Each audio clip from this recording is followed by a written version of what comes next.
Bueno, buenos días. Hoy vamos a ver en el canal la última clase del mes de la traqueostomía. Hoy vamos a hablar de decanulación. No se olviden de suscribirse al canal.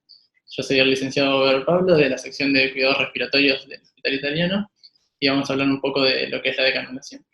Si bien es una charla cortita, la idea es demostrar las cosas principales que hay que evaluar en el momento de la decanulación. Para eso vamos a tomar como partida el artículo escrito por el capítulo de kinesiología de la Sociedad Argentina de Terapia Intensiva, en donde habla de la retirada de la cánula de traqueostomía, que hicieron los chicos en una revisión bibliográfica.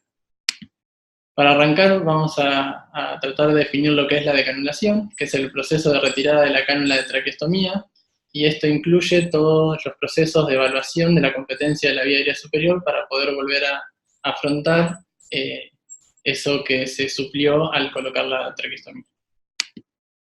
En cuanto a la decanulación, podemos evaluar un montón de cosas cuando hablamos de la misma, como puede ser la evaluación de la permeabilidad de la vía aérea, el diámetro de la cánula de traqueostomía, la evaluación del sensorio del paciente, la evaluación de las secreciones y de la tos, la utilización o no de fibrobroncoscopía, y también hablar de la evaluación de la deglución. Si bien todos estos puntos pueden ser tomados en cuenta para hablar de la decanulación, vamos a ver algunos de ellos. Antes que nada, y empezar a describir cada uno de los puntos anteriormente mencionados, vamos a tener dos cuestiones fundamentales antes de iniciar el proceso de decanulación. Estas dos cuestiones tienen que ver con que esté resuelta la causa que llevó al paciente a tener la traqueostomía y el de estar desvinculado de la ventilación mecánica. Esta última parte, en la que hablamos de la desvinculación de la ventilación mecánica, hay algún tipo de población en particular que puede no estar presente, como puede ser los pacientes con enfermedades neuromusculares, en donde uno podría decanular y switchear la ventilación mecánica a ventilación mecánica no invasiva, más asistencia a la tos, generalmente en estos pacientes, o en pacientes EPOC, en donde van a necesitar de ventilación mecánica no invasiva durante la noche, en donde a estos pacientes se les puede decanular y luego instaurar la BNI durante la noche.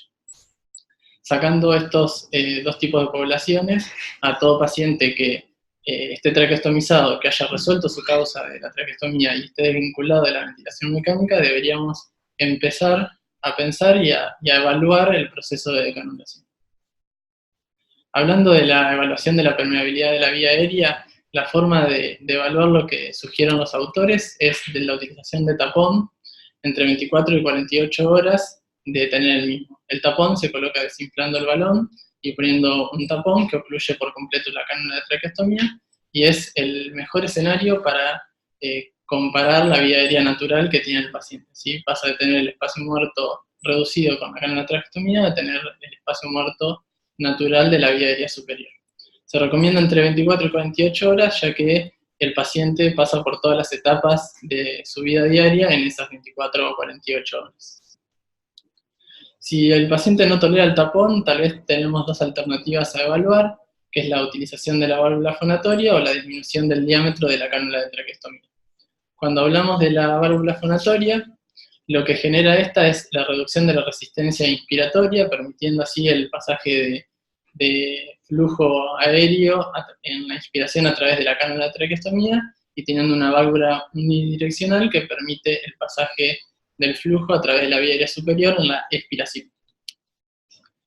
Y la disminución del diámetro, bueno, una de las formas de saber si tenemos que disminuir o no el diámetro de la cánula es a través de la medición de las presiones traqueales, en donde medimos la presión que se genera a nivel de la traqueostomía cuando el paciente inspira, expira y expira.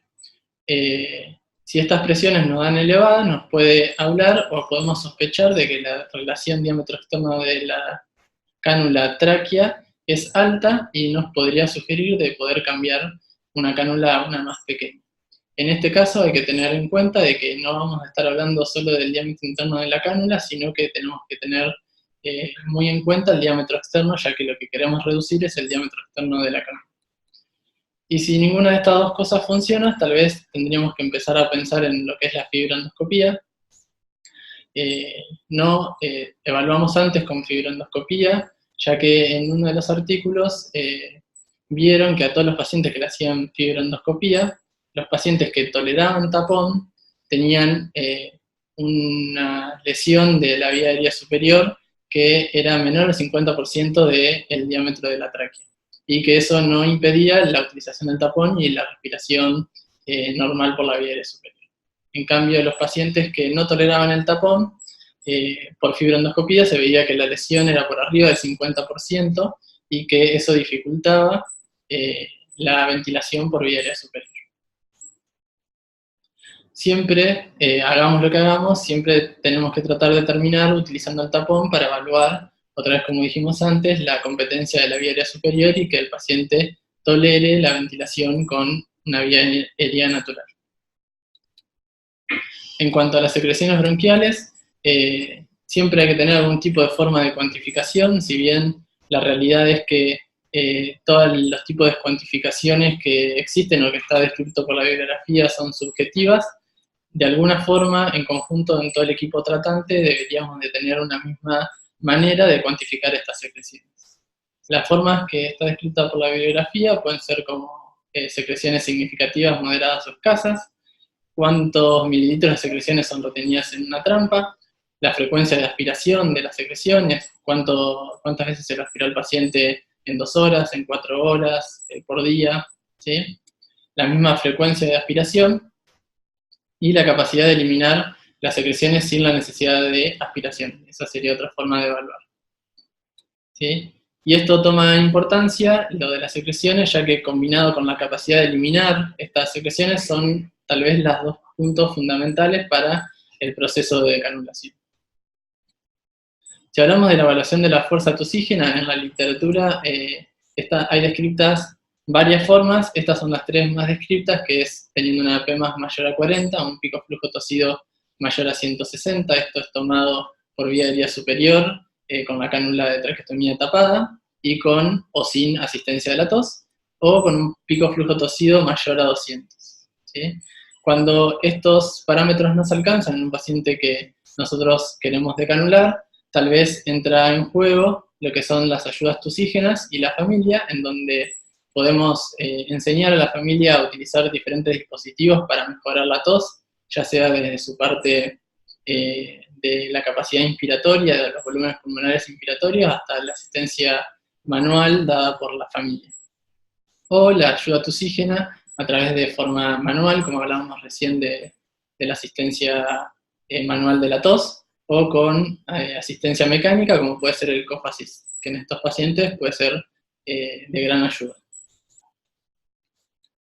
En cuanto a la evaluación del sensorio, siempre uno se pregunta si es necesario y fundamental evaluar este paso en los pacientes para decanularlos. En sí, uno siempre toma por ahí el límite de Glasgow mayor a 8, que se toma en los pacientes cuando uno lo quiere extubar, y esto por ahí en pacientes traqueostomizados no es tan necesario, ya que la evaluación del sensorio solo toma importancia en estos pacientes cuando interfiere en la función de la protección de la vía aérea, o sea, en poder eliminar sus secreciones y en tener una tos eficaz para poder eliminar esas secreciones.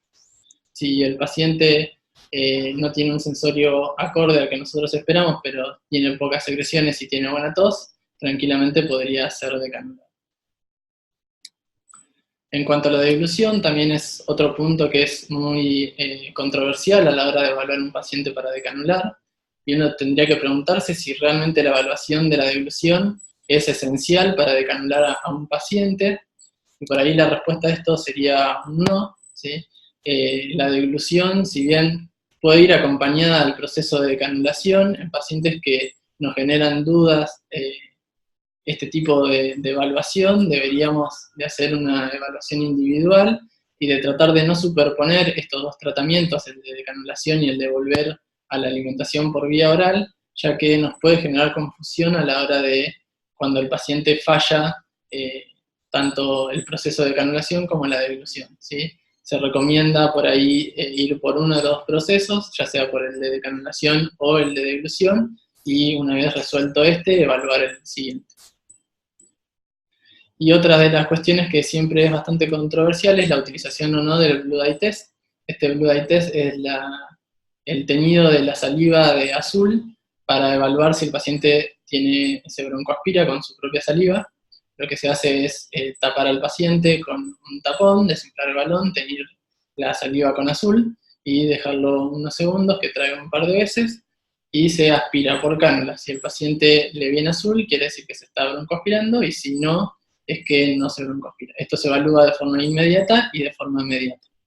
Lo que tiene el Blue Dye Test es que tiene una baja sensibilidad y un bajo valor predictivo negativo. ¿Esto qué nos quiere decir? Que a los pacientes que nos da que no se está broncoaspirando con su saliva, hay muchos de esos que sí se van a estar broncoaspirando y este test no lo estaría evaluando, no lo estaría encontrando. Por eso hay que tener mucho cuidado al utilizar este test. Por ahí se podría utilizar algún otro tipo de método para la evaluación, ya sea con fibroendoscopía de la deglución o con video de deglución, que es el estándar para evaluar deglución. Como conclusiones, para ir terminando, siempre es muy importante contar con una guía de práctica clínica en cada centro, en donde todo el equipo tratante se junte a charlar cuáles son las opciones de tratamiento que le van a dar a un paciente en el proceso de canulación, ya que hay un montón de opciones y ninguna resulta ser muchísimo mejor que otra. Entonces, que todos estemos de acuerdo y que sea acorde a las posibilidades del centro donde cada uno trabaja es algo muy importante. Los factores que se asocian con el éxito en la decanulación son la tos efectiva, la protección de la vía aérea, el suficiente estado de conciencia y la tolerancia a la cánula ocluida. Si nosotros evaluamos bien esas 4 cosas y el paciente supera esos 4 puntos, tendríamos un paciente ideal para una decanulación rápida. En caso de fallar alguno de estos 4 puntos que hablamos anteriormente, tendríamos que tener una evaluación alternativa y los tratamientos ya estandarizados para poder no atrasar el proceso de canulación. Por eso es importante la guía de práctica clínica. Y en cuanto a los centros de agudos que tenemos estos pacientes traqueostomizados, por ahí lo importante es evaluar la posibilidad lo antes posible de derivación a un centro especializado cuando al paciente ya pasa esta etapa aguda, dado que, por lo menos en nuestro país, es muy difícil la derivación de estos pacientes, ya sea en el ámbito público o privado. Siempre es importante detectarlo a tiempo y poder iniciar los trámites de derivación lo antes posible. Y algo no menor, y para terminar, es que la tasa de falla de decanulación reportada por la literatura es de un 3 a un 5%. Esto es un porcentaje súper reducido, y esto nos habla de que deberíamos de tener un poco menos miedo a la hora de canular los pacientes, y de con esta evaluación de la tos, protección de vía aérea, estado de conciencia y la tolerancia a la cánula ocluida podría ser suficiente para hacer una decanulación rápida. Lo mismo que deberíamos adaptar nuestra guía de práctica clínica a los tiempos de cada uno, de cada lugar, ya que por ahí en un lugar de crónicos la estadía en el nosocomio es bastante prolongada, pero en un hospital de agudos la estadía puede llegar a ser corta y un proceso de canulación corto nos beneficiaría bastante. Bueno, muchísimas gracias. Recuerden suscribirse al canal y nos vemos en la próxima.